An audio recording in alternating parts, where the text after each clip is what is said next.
حدیث نمبر 56، عمدہ اخلاق۔ ان عبداللہ ابن عمرو، کتاب سے دیکھ کے پڑھیے۔ ان عبداللہ ابن عمرو رضی اللہ عنہما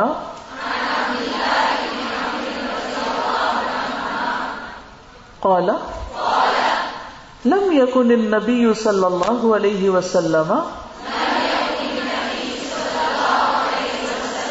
فاحشا ولا متفحشا وكان يقول ان من خياركم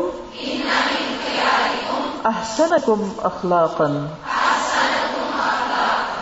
عبداللہ ابن عمر رضی اللہ عنہما سے روایت ہے کہ نبی کریم صلی اللہ علیہ وسلم فحش گو اور بد زبان نہیں تھے، اور آپ صلی اللہ علیہ وسلم فرمایا کرتے تھے بے شک تم میں سب سے بہتر وہ ہے جس کا اخلاق سب سے اچھا ہو۔ سب سے اچھا انسان کون ہے؟ جس کا اخلاق سب سے اچھا۔ تب اس کرائیٹیریا پر ہم اپنے آپ کو پرکھ کر دیکھیں کہ ہمارا اخلاق کیا ہے۔ یہاں پر دو لفظ استعمال ہوئے، ایک ہے فاحش جو فحش سے ہے، اور دوسرا ہے متفحش۔ دونوں کا روٹ فحش ہی ہے۔ ہر وہ چیز فحش ہوتی ہے جو اپنی مقدار سے اس قدر بڑھ جائے کہ وہ بری محسوس ہونے لگے۔ یعنی عربی میں فحش کس چیز کو کہتے ہیں؟ جو اپنی اصل مقدار سے اتنی بڑھ جائے کہ وہ بری لگنے لگے۔ اس میں قول، فعل، صفت سب شامل ہے۔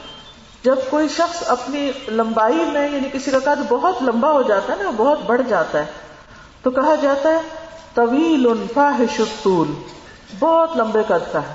لمبائی بھی ایک حد تک اچھی لگتی ہے کہ باقی اللہ کی تخلیق ہے، انسان کسی پہ اعتراض نہیں کرتا، لیکن وہ جو حسن کا معیار اور حسن کا کرائیٹیریا مقرر کیا ہوا ہے اس کے مطابق۔ تو جو شخص جان بوجھ کر اور کثرت کے ساتھ اور تکلف کے ساتھ فحش گوئی کرتا ہو وہ متفحش کہلاتا ہے، یعنی جو کثرت کے ساتھ فحش باتیں کرے۔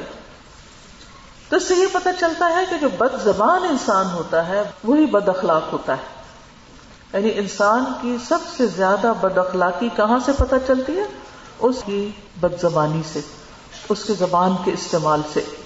تو اس حدیث میں بنیادی طور پر اچھے اخلاق کی ترغیب دی گئی ہے، اچھے اخلاق والے انسان کی فضیلت بیان کی گئی ہے۔ اچھا اخلاق انبیاء کی صفت ہے۔ نبی صلی اللہ علیہ وسلم کی تعریف قرآن پاک میں ان کے اچھے اخلاق کی وجہ سے کی گئی ہے۔ اللہ کے دوستوں کی صفت بھی اچھے اخلاق والا ہونا ہے۔ قاضی ایاز کہتے ہیں کہ اس سے مراد لوگوں کے ساتھ احسن طریقے سے گھل مل کے رہنا ہے، یعنی لوگوں کے بیچ میں رہ رہے ہیں ایک دوسرے کی کیئر کرتے ہوئے، جیسے اپنے گھر کا ہی سوچیں کہ آپ کے گھر میں آپ کے بہن بھائی بھی ہیں، ہو سکتا ہے بھائی کے ساتھ بھابھی بھی رہتی ہو، اس کے بچے بھی ہوں، تو اب آپ کا ان کے ساتھ معاملہ کیا ہے؟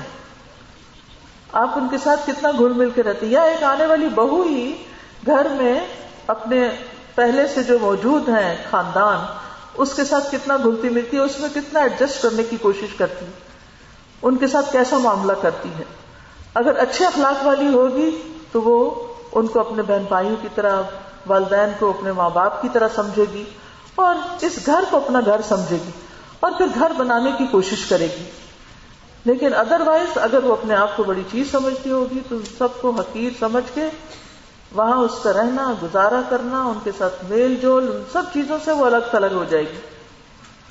تو قاضی ایاز کہتے ہیں کہ اچھا اخلاق کیا ہے؟ لوگوں کے ساتھ اچھے طریقے سے گھل مل کے رہنا، ان کے لیے خوشی اور محبت کا اظہار کرنا، ان پہ شفقت کرنا، ان کی باتوں کو برداشت کرنا، کیونکہ جب وہ برداشت نہیں کرتے نا فوری جواب دیتے ہیں تو نقصان کیا ہوتا ہے؟ بد اخلاقی ظاہر ہو جاتی ہے۔ اور ان سے بردباری سے کام لینا، تحمل سے بات سننا، تحمل سے جواب دینا، سوچ سمجھ کے جواب دینا، ان کی طرف سے آنے والی تکلیفوں پر صبر کرنا۔ یہ ہو ہی نہیں سکتا کہ کسی انسان سے ہمیں کوئی بھی تکلیف نہ پہنچے، اور ضروری نہیں ہوتا کہ کوئی شخص جان بوجھ کے چاہتا ہے۔ بعض اوقات کیا ہوتا ہے کہ دوسرا شخص اپنی طرف سے اچھا ہی کر رہا ہوتا ہے، دوسرے کو بات چھوٹ جاتی ہے اور وہ سمجھتے ہیں شاید میرے ساتھ بہت زیادتی ہو گئی۔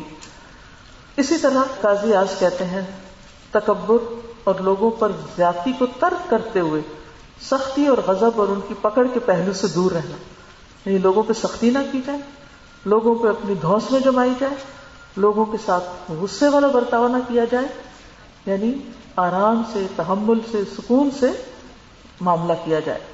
پھر اسی طرح اچھے اخلاق میں سے ہے لوگوں سے خندہ پیشانی سے ملنا، یعنی مسکرا کے بات کرنا، کھلے دل سے، کھلے چہرے سے.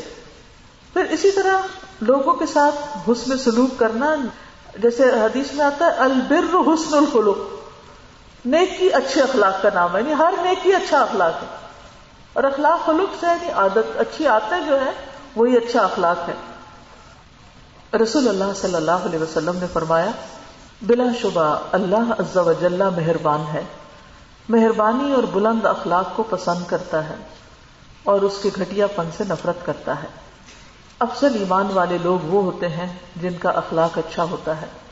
نبی صلی اللہ علیہ وسلم نے فرمایا تم اچھے اخلاق اور طویل خاموشی کو لازم پکڑو، بس اس ذات کی قسم جس کے ہاتھ میں میری جان ہے، مخلوقات نے کوئی ایسا عمل نہیں کیا جو ان دو نیکیوں کے برابر ہو. یعنی باقی مخلوق کے اندر یہ دو نیکیاں کرنے کی صلاحیت نہیں، یا جو بھی نیکیاں کرنے والے ان میں سب سے آگے بڑھنے والے، یعنی کہ جن کے اعمال نامے بڑے بھاری ہوں گے، وہ کون ہیں؟ اچھے اخلاق والے اور بہت سی باتوں کے جواب میں خاموشی اختیار کر لینے والے. دیکھیے فساد کب ہوتا ہے، معاملہ کب بگڑتا ہے؟ جب انسان ایک کے بدلے دو سناتا ہے، اور بول کے، سنا کے، غصہ نکال کے، اپنی بھڑاس نکال کے اپنے آپ کو سیٹسفائی کرنا چاہتا ہے، کیونکہ جب تک کوئی بات دل میں ہے تو چین نہیں آ رہا. لیکن عقل مند وہ ہوتا ہے جو بہت سی باتوں کو سنی انسنی کر سکتا ہے. اچھا کوئی بات نہیں، او جانے، جیسے پنجابی میں کہتے ہیں نا او جانے. اس کا مطلب شاید لوگوں کو نہ آتا ہو، او جانے. او کا مطلب ہوتا ہے یعنی اللہ سبحانہ و تعالیٰ، جانے یعنی جانتا ہے، یعنی اللہ تو جانتا ہے نا کہ میرا کیا قصور تھا. اللہ تو جانتا ہے نا یہ شخص زیادتی کر رہا ہے، تو دوسرے لفظوں میں نے معاملہ اللہ کے سپرد کر دیا. میں خود نہیں اب اس کا بدلہ لوں گا، میں خود نہیں اب اس کے پیچھے پڑوں گا، میں نے معاملہ اللہ کے سپرد کر دیا. وَفَوَّضْتُ أَمْرِي إِلَيْهِ. جیسے یعقوب علیہ السلام نے بیٹوں کے ساتھ جو معاملہ ہوا تھا ان کا، یوسف علیہ السلام کو جس طرح انہوں نے نقصان پہنچایا تھا یا ان سے جدا کر دیا تھا، سارے غم دکھ کے معاملے کو اللہ کے سپرد کرتے ہیں. تو بہت دفعہ ہمیں اذیت پہنچتی ہے اپنے بہت ہی قریبی لوگوں سے، کبھی ماں باپ سے بھی پہنچ جاتی ہے. ہمارے پیرنٹس ایسے غصے میں باتیں کر جاتے ہیں یا جائیداد کی تقسیم میں ایسے رویے اختیار کر لیتے ہیں کہ ہمارے بہت سے فیوچر کو، کاز کو نقصان پہنچ جاتا ہے. بعض ماں باپ تو بچیوں کے بارے میں اتنا بھی نہیں سوچتے کہ ان کی پھر سسرال میں کیا عزت رہے گی، یعنی کہ وہ اپنا برا رویہ یا برا اخلاق جو ہے پیچھے سے بھی جاری رکھتے ہیں. اب ایسے میں انسان کیا کرے، جواب کیا دے گا؟ کیا ماں باپ کو جواب دینا یا ان کی بد اخلاقی کے جواب میں بد اخلاقی کرنا یہ ہمارے لیے جائز ہے؟ نہیں جائز. بہت سی بچیاں لوگ میرے پاس آتے ہیں اور اپنے والدین کے ظلم و ستم کے قصے سناتے ہیں، اور وہ کہتے ہیں اس پہ صبر نہیں ہوتا کیونکہ ماں باپ سے یہ توقع نہیں کی جا سکتی. دس از اے فیکٹ، اس کو ہم اگنور نہیں کر سکتے کہ یہ ریالٹی ہے. افسوس کے ساتھ کہنا پڑتا ہے کہ ہمارے معاشرے میں ایسی زیادتیاں ہوتی ہیں. لیکن اب بچوں کو کیا کرنا چاہیے؟ اللہ سے ماں باپ کی ہدایت کی دعا کرنی چاہیے، رحم کی دعا کرنی چاہیے، معاملہ اللہ کے سپرد کر دینا چاہیے، ماں باپ کو معاف کر دینا چاہیے. اس نیکی کے صلے میں آپ کو معلوم نہیں کتنی خیر زندگی میں ملے گی، لیکن ہم عام طور پر صبر نہیں کر سکتے، لہذا ماں باپ کو بھی چڑھ چڑھ کے جواب دے رہے ہوتے ہیں. اور بعض اوقات جو جتنے پڑھ لکھ جاتے ہیں اتنے ہی سوفسٹیکیٹڈ لینگویج میں ماں باپ کے ساتھ آرگیومنٹ کر رہے ہوتے ہیں. تو ماں باپ اگرچہ آپ سے کم ڈگری رکھتے ہوں لیکن اس کا یہ مطلب نہیں کہ ہم ان کی بے عزتی کرنا شروع کر دیں. اچھا اخلاق جنت میں داخلے کا سبب ہے. رسول اللہ صلی اللہ علیہ وسلم نے فرمایا لوگوں کو سب سے زیادہ کثرت کے ساتھ جنت میں اللہ کا تقویٰ اور حسن اخلاق لے کے جائیں گے. مومن اپنے اچھے اخلاق سے روزہ دار اور قیام کرنے والے کا درجہ حاصل کر لیتا ہے. جو سارا دن روزہ رکھے اور ساری رات قیام کرے، اس کا جتنا اجر ہوتا ہے اتنا اس اچھے اخلاق والے کا اجر ہے. اس کے برعکس بد اخلاقی کی مذمت ہے. بد اخلاق لوگ قیامت کے دن نبی صلی اللہ علیہ وسلم سے بہت دور رکھے جائیں گے. آپ نے فرمایا سب سے زیادہ ناپسندیدہ اور قیامت کے دن میرے سے دور رہنے والے وہ ہیں جو زیادہ باتیں کرنے والے، بلا سوچے سمجھے، بلا احتیاط بولنے والے اور تکبر کرنے والے ہیں. اور یہ بد اخلاقی کی علامتیں ہیں. پھر اسی طرح یہ ہے کہ نبی صلی اللہ علیہ وسلم انک لعلی خلق عظیم، اخلاق کی بلندیوں پر فائز تھے. تو ہمیں بھی آپ کی سنت کی پیروی کرتے ہوئے آپ کے طریقوں کو اپنانا چاہیے، تب ہمارا اخلاق درست ہوگا. جیسے پہلے بھی بات ہوئی نا کہ اپنے طور پہ تو ہم سمجھتے ہیں ہم بالکل ٹھیک ہے، ہمارا اخلاق بھی اچھا، سب ٹھیک ہے، لیکن کیا واقعی وہ میچ کرتا ہے اس تعلیم سے جو نبی صلی اللہ علیہ وسلم کی؟ تو ایک ٹپ دوں گی اچھے اخلاق کے بارے میں، اپنی زبان کو کنٹرول کرنا شروع کر دیں. بس احتیاط سے بولیں، چیخ چلا کے نہ بولیں، بلا تحقیق نہ بولیں، کسی کو تانا نہ دیں، کسی کا دل نہ دکھائیں، غیبت نہ کریں، کیونکہ بے شمار یہ سارے گناہ زبان ہی سے ہیں. اور پھر بےہودہ گوئی نہیں ہونی چاہیے. عبداللہ بن مسعود کہتے ہیں مومن کے اخلاق میں سب سے زیادہ قابل ملامت بےہودہ گوئی ہے، یعنی جس پہ اس کی ملامت کی جانی چاہیے اور جس کی وجہ سے وہ قابل ملامت ہوتا ہے وہ اس کی فضول گفتگو ہے. اس سے لڑائی، اس سے لڑائی، اس سے جھگڑا، اس سے بدتمیزی، اس سے بد اخلاقی، اس سے گالی گلوچ، اس کی مار پٹائی، اور کوئی کام ہی نہیں. اپنے گھر والوں سے پوچھیں کہ آپ اخلاق کے کس درجے پر. حضرت عائشہ نے نبی صلی اللہ علیہ وسلم کی گواہی دی تھی کہ آپ کا اخلاق قرآن، جو قرآن کہتا ہے وہ سب کچھ آپ کے اخلاق میں موجود ہے. ہمارے گھر والے ہماری کیا گواہی دیں گے؟ ہمارے سسرال والے ہماری کیا گواہی دیتے ہیں؟ مجھے وہ دن یاد ہے اور کبھی وہ بات بھولی نہیں مجھے کہ ایک دن میری ساس کہنے لگی کہ میری اس بہو نے آج تک مجھے کبھی جواب نہیں دیا پلٹ کے. اور میں نے اللہ کا شکر ادا کیا، کیونکہ بڑے ہوتے ہیں نا، بزرگ ہوتے ہیں، کسی بات پہ ڈانٹ بھی دیتے ہیں، پیار سے ڈانٹتے، اس میں بھی خیر خواہی ہوتی ہے، ان کی زندگی کے تجربے ہوتے ہیں.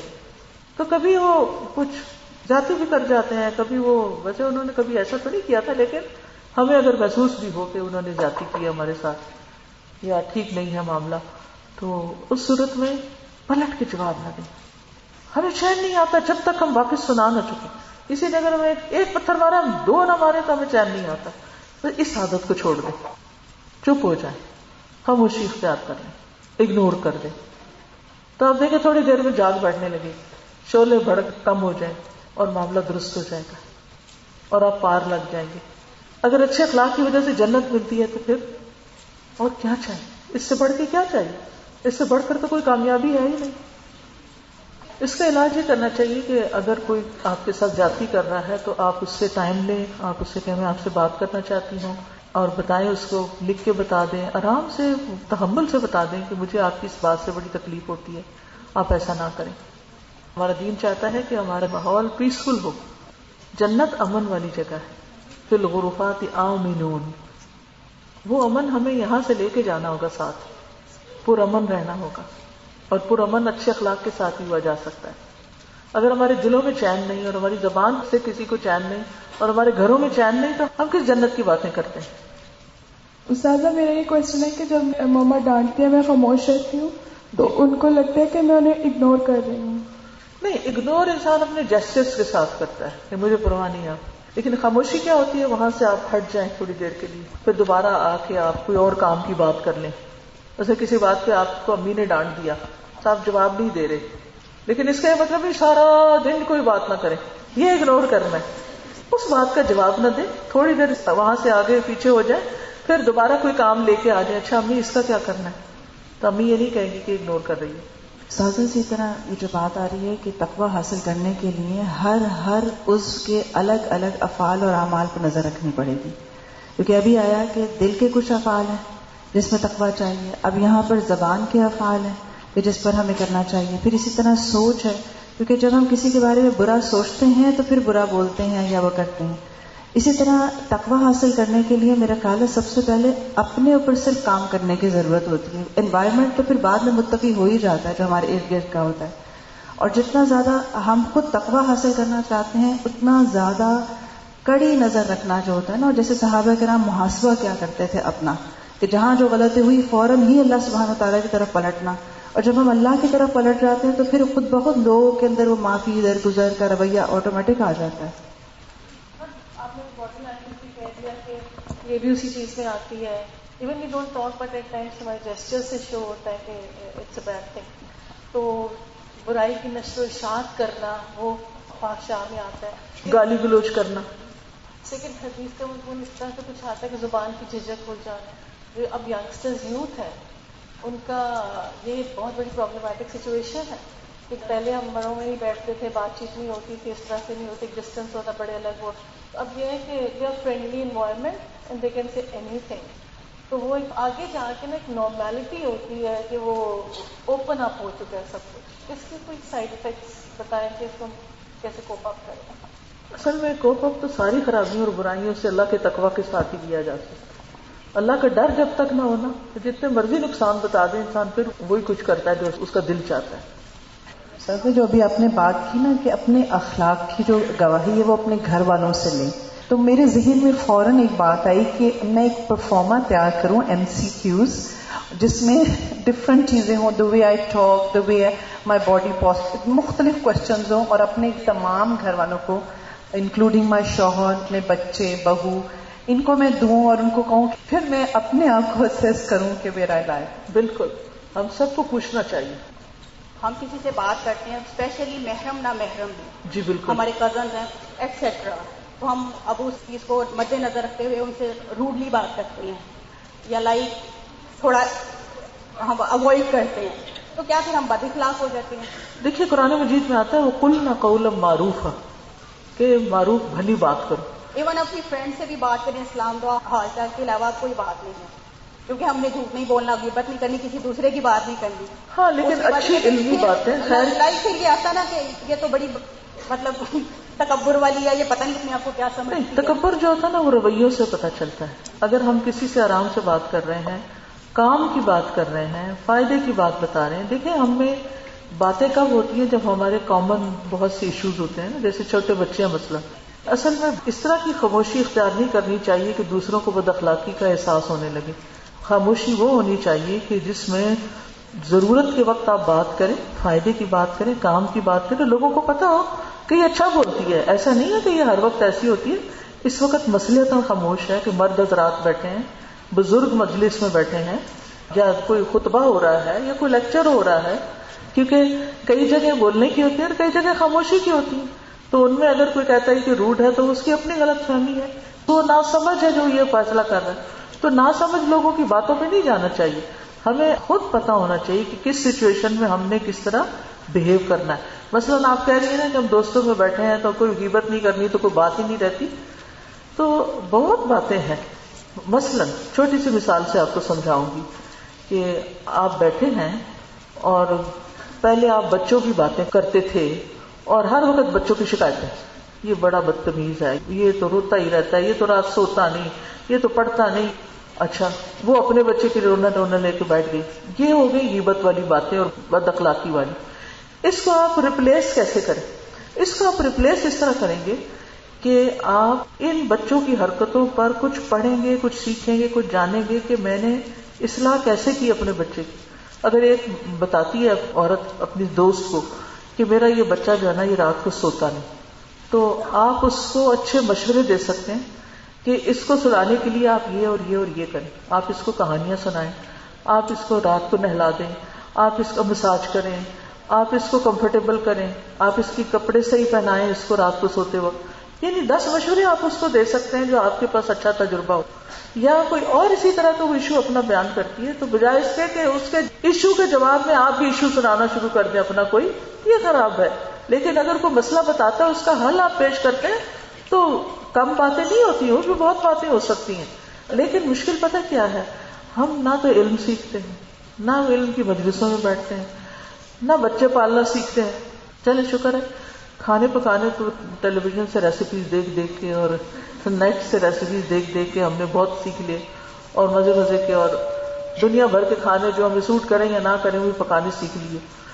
لیکن بچے پالنا، گھر داری کرنا، شوہر کا خیال کیسے رکھنا ہے، ایک اچھے استاد کیسے بن سکتے ہیں، ان چیزوں کے بارے میں ہم کم ہی پڑھتے ہیں. جب ہم پڑھتے کم ہیں تو ہمارے خالی ہوتا ہے نا اندر، کچھ کہنے کوئی نہیں ہوتا، کوئی بات کرنے کوئی نہیں ہوتی، تو پھر چپ ہی رہنا ہے. اور جس وقت کوئی اس طرح کی باتیں ہوں جس میں غیبت اور بدتمیزی بد اخلاقی ہو تو خوب بولتے ہیں، جس کا کیا مطلب ہے کہ ہم کہاں کھڑے ہیں.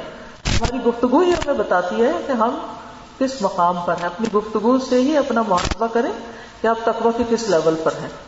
تو اللہ سبحانہ تعالیٰ سے دعا ہے کہ اللہ تعالیٰ ہمارے لیے بہت آسانیاں پیدا فرمائے، ہماری آج کی اس کوشش کو قبول فرمائے اور ہماری غلطیوں کو معاف فرمائے. جزاکم اللہ خیرا کثیرا. اللہ تعالی ہم سب کا آنا بیٹھنا سننا قبول کرے. اسی کے ساتھ میں اجازت چاہتی ہوں.